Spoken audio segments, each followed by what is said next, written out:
Have you ever felt that the smallest of words, a simple glance, or even the briefest silence, can ripple through your entire day and settle in your chest like a weight you cannot name? Perhaps it was a comment from someone you barely know, a passing criticism, or a dismissive look from someone close, and suddenly, your mind fills with chaos, your heart tightens, and the quiet strength you once felt inside seems to vanish. It happens to all of us more often than we admit, and many times we do not fail because of what was said or done, but because of how we allowed ourselves to carry it, how we unconsciously accepted it as our burden. But there is a truth that very few discover.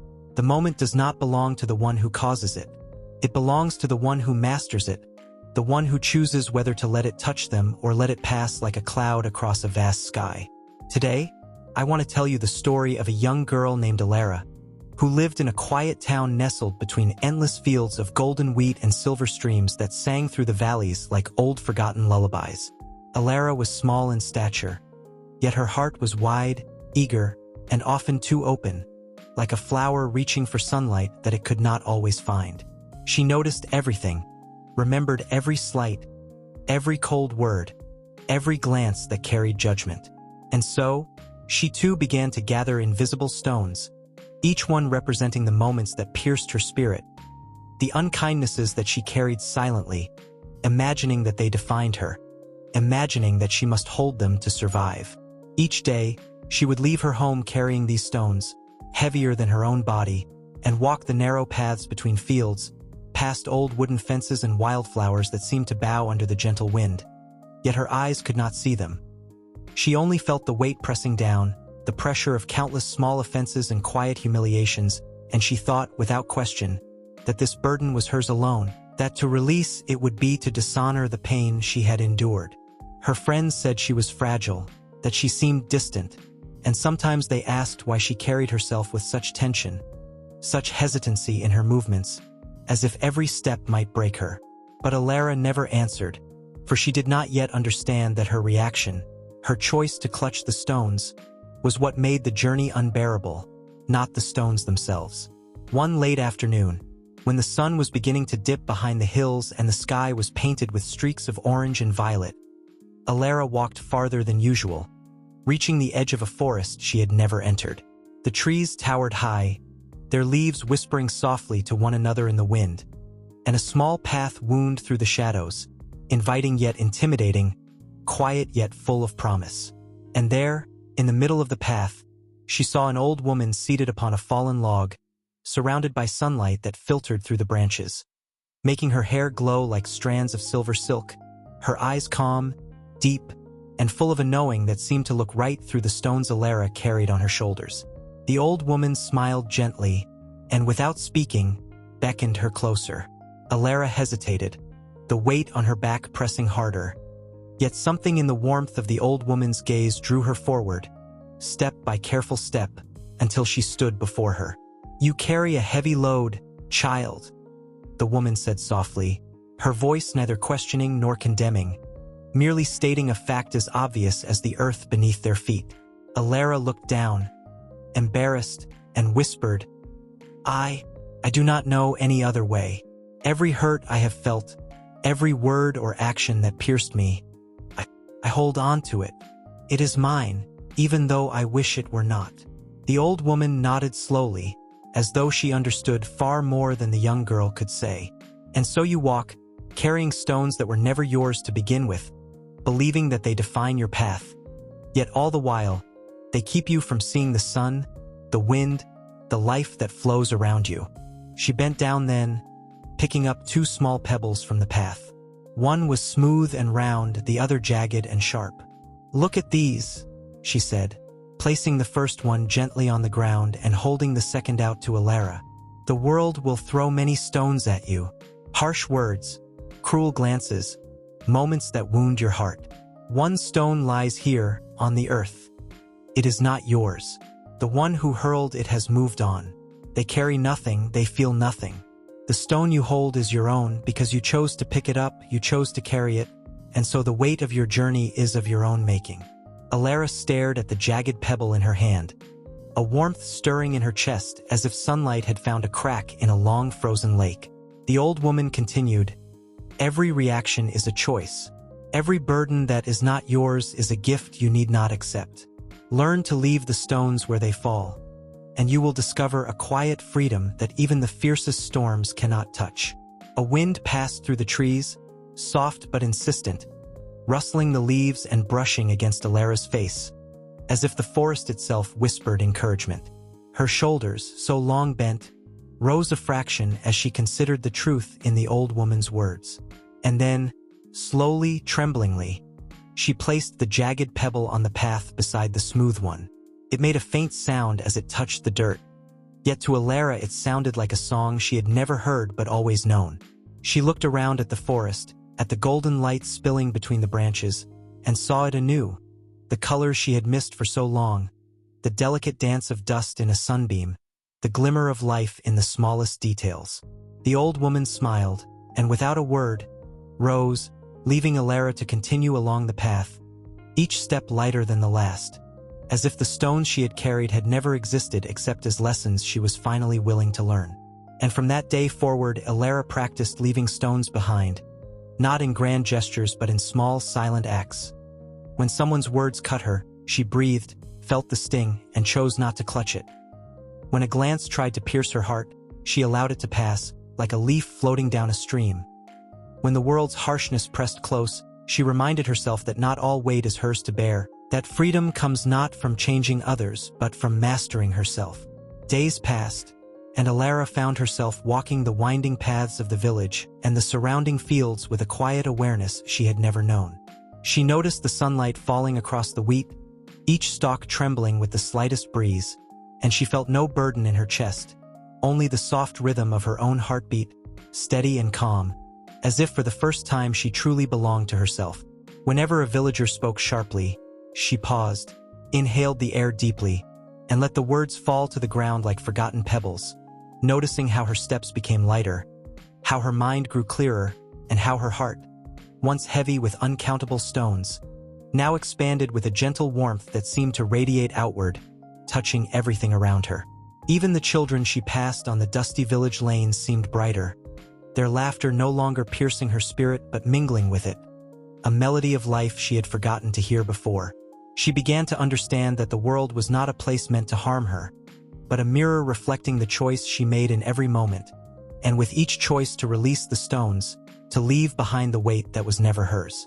The path of her life widened, revealing vistas of possibility she had once thought impossible. One morning, as the sky blushed with the first light, Alara reached the edge of a small river that sparkled like molten silver in the sun.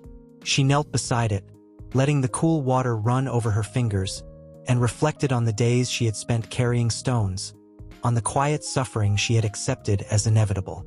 She realized that for so long, she had mistaken sensitivity for weakness, kindness for vulnerability, and openness for invitation to hurt, and yet the truth was far different. Her heart was resilient, capable of absorbing the lessons of life without being broken, capable of seeing the pain in others and choosing not to internalize it, capable of walking through storms with a calm so profound that even the fiercest winds could not dislodge her peace. As she sat there, feeling the rhythm of the river beneath her hands, she noticed a bird perched on a low branch, singing a song she had never heard. A song so pure that it seemed to speak directly to her soul. And in that moment, she understood that freedom was not something given but something claimed, moment by quiet moment, choice by mindful choice. The following days were filled with practice and reflection. When a friend scolded her for a mistake, she listened, acknowledged, and chose not to carry the sting of the words. When a stranger passed by with a look of impatience or judgment, she noticed it, breathed, and let it dissolve into the air without touching her. The stones that once filled her bag were no longer her companions. Instead, her heart felt light, her steps soft, her mind clear, and her eyes open to a world she had only glimpsed in fragments. She began to see the interconnectedness of everything, the way a small act of kindness could ripple outward, the way a gentle word could ease the burden of another, and the way each moment carried the potential for either heaviness or lightness depending on the choice she made.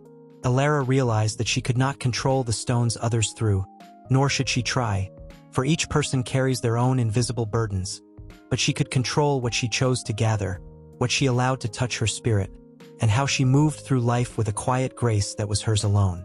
One afternoon, as she wandered along the edge of the forest once more, she met another traveler, a young boy named Kale, whose eyes carried the same weight she had once known.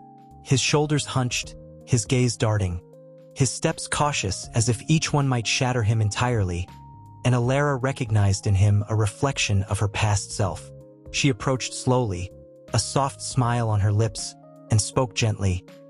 "Do you feel burdened, carrying things that were never yours to keep?" Kale hesitated, then nodded, eyes brimming with confusion and fear. I don't know how to let go," he admitted. "Everything hurts so much. I can't seem to breathe when someone says something unkind. I carry it all inside." Alara knelt beside him and took his small hand in hers, feeling the tension like a coiled spring beneath his skin. "I understand," she said softly. "I once carried stones like that too. Every harsh word, every insult, every glance of judgment. I thought I had to hold on to them, as if they defined me, as if releasing them would be giving up. But the truth is, carrying them only made me heavy, and the world, for all its colors and songs, became dim and distant." She gestured to the sunlight spilling through the forest, the leaves trembling in a soft dance, the distant river glinting in silver streaks. "You see, the stones that hurt us are never meant for us. They belong to the ones who threw them, and we have a choice. We can pick them up, or we can leave them where they fall, letting them return to the earth and letting our hearts grow light again." Kale looked at her in astonishment, the first flicker of hope breaking through the shadow in his eyes. How do I start?" he whispered. Alara smiled, touching his shoulder gently. "One at a time. Notice the weight, recognize it. Then decide consciously that it does not belong to you.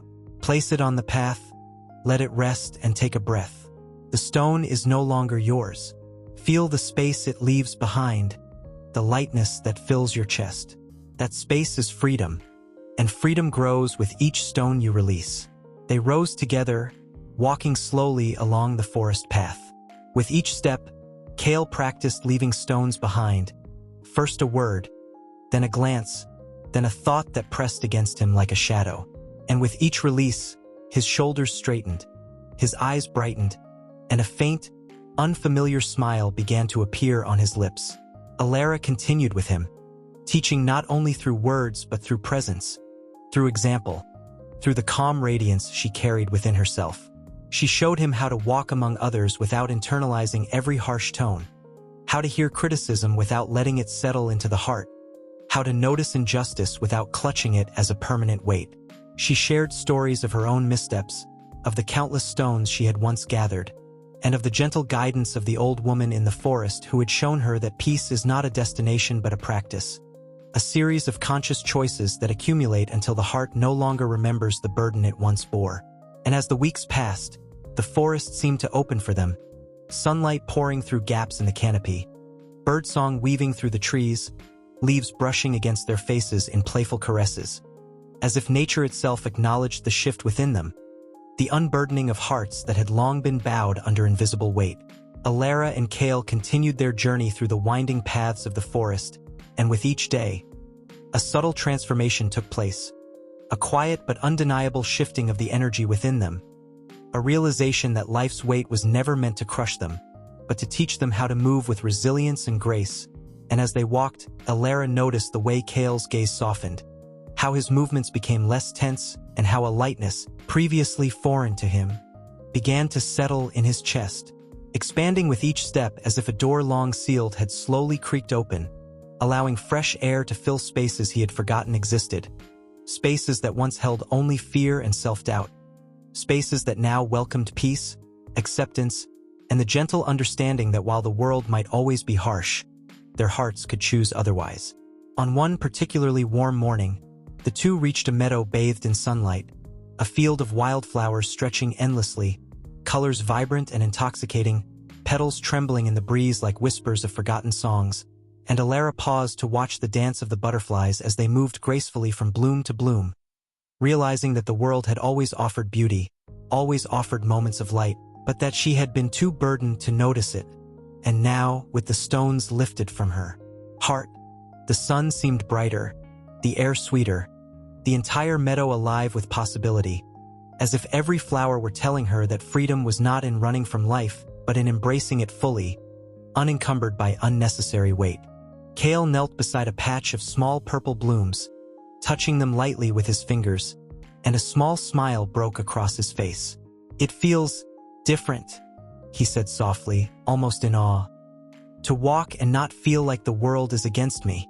Alara nodded, feeling the truth of his words resonate deeply within her own chest, understanding that this was why the old woman had guided her so carefully, why she had needed to learn before she could teach, why peace and clarity are rarely inherited but cultivated, step by mindful step, choice by conscious choice.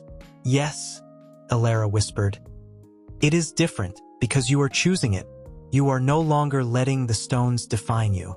You are walking through life as it is, noticing, learning, but not absorbing the weight that does not belong to you. This is the quiet strength that carries you, not through resistance, but through acceptance, and acceptance is not weakness. It is the most powerful courage there is." As they continued their walk, they encountered people along the paths, travelers, villagers, children playing in the sun. People who, in the past, might have caused Alara to feel tension, to gather new stones, to tighten the shoulders and sink under invisible burdens. But now, she and Kale moved among them with a gentle awareness, choosing which energies to carry and which to leave behind.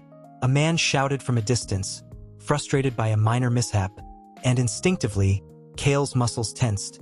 But Alara touched his arm lightly and reminded him, "Watch the stone, not the thrower. It is theirs to carry. Let it fall." And Kale exhaled slowly, imagining the harsh words dropping to the earth like pebbles, and a wave of calm spread through him, washing away the small storm that had threatened to build within, showing him firsthand that the power to remain light, to maintain clarity and peace, is a choice one can make in every instant.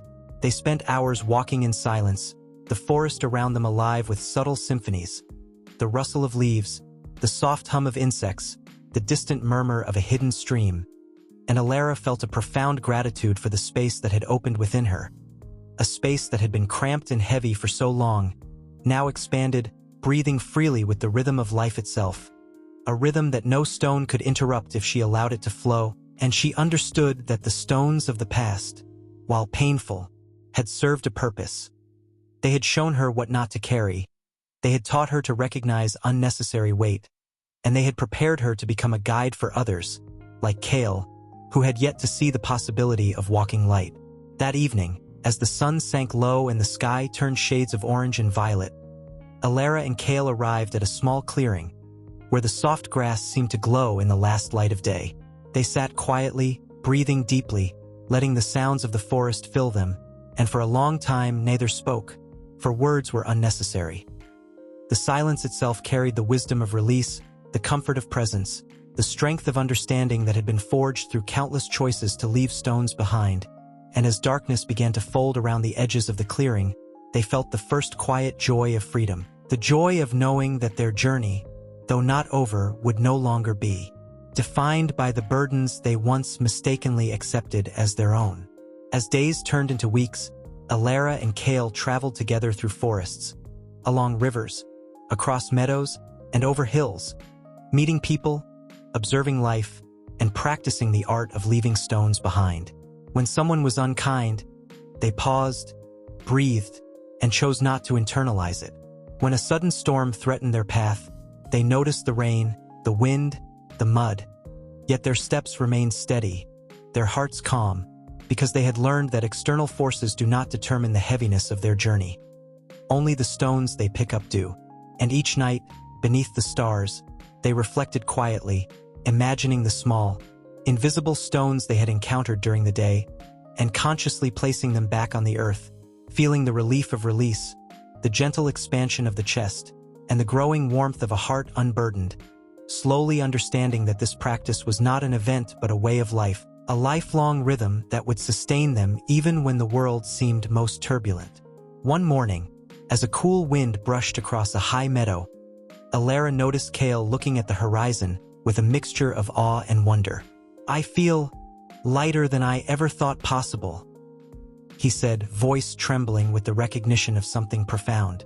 It's as if the world has always been beautiful, but I couldn't see it until now.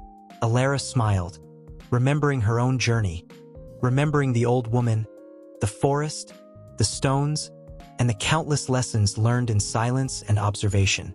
Yes, she said, the world has always been this way, vibrant and alive. The stones we carry only cloud our vision. Release them, and you can finally see the light that has always been here, waiting for you to notice it. Days continued in this way, each one a series of small victories, quiet realizations, and gentle releases.